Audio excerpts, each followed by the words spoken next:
Hi everyone, my name is Lorena and today we're going to be going over the ECG monitor.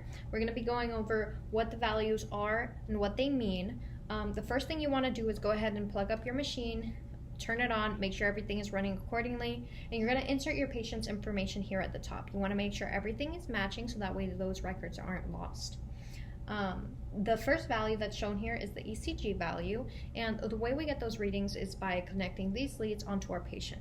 What it does is it measures the electrical activity of the heart, it provides rhythm and rate, and it also allows you to see if there's any arrhythmias through the PQRS complex. I have my patient here on its right side, and I'm going to go ahead and hook up my leads.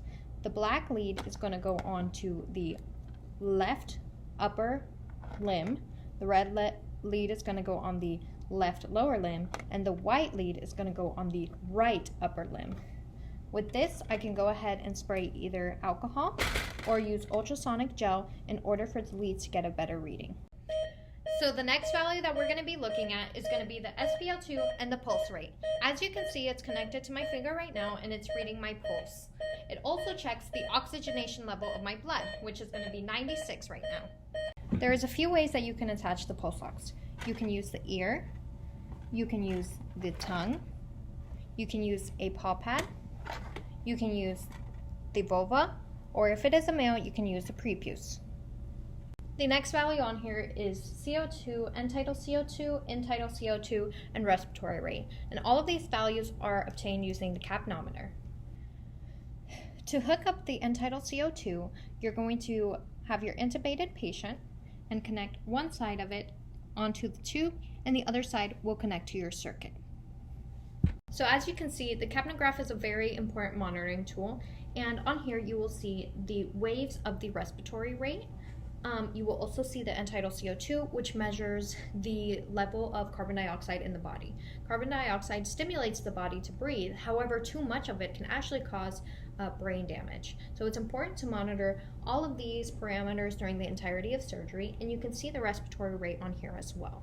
Something else that people use the capnograph for is to see if your patient is intubated properly. If the tube is located inside of the esophagus, the capnograph will not detect any readings onto the respiratory rate. The next value on here is going to be the blood pressure. The blood pressure on this ECG is going to measure the systolic, diastolic, and mean blood pressure. This machine will read the blood pressure every couple of minutes, but you can also use this button here to measure the blood pressure within a few seconds. For the cuff, it is important to choose the correct size. A cuff that is too large can provide artificially low readings, and a cuff that is too small can provide artificially high readings. To measure the cuff width, it should be 40% of the limb circumference. For the purpose of this video, I will be using a size 4. You will hook up the cuff to the ECG, and you can wait until the ECG automatically provides a reading, or you can press the blood pressure button on the ECG, and the cuff will begin to inflate. The last parameter will be the temperature. The temperature is taken using this thermometer that is connected to the ECG machine. The thermometer is very important while monitoring an anesthetic procedure because during anesthesia, the body cannot properly regulate its temperature. Always be sure to use lubricant when using the thermometer, and the thermometer can be placed through the esophagus or it can be placed through the rectum.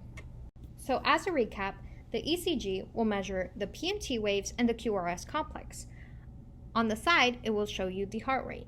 The SpO2 percentage, and pulse rate will show you the waves of the pulse, the percentage of oxygenation in the blood, and the pulse rate per minute. On the bottom, you have the CO2, end-tidal CO2, in-tidal CO2, and respiratory rate. It'll show you the waves of the breaths, the carbon dioxide level in the body, and it'll show you the respiratory rate per minute. On the bottom here, you will have your blood pressure. This, as I said, shows diastolic, systolic, and the mean. On the bottom of that is the temperature. Once you're done using your ECG, go ahead and tie up all your leads nice and neat, turn off the machine, and unplug it. Although the best way to monitor is using your hands, eyes, and ears, the ECG provides a lot of values that we can't use ourselves. For example, the electroactivity of the heart, also the carbon dioxide levels of the body.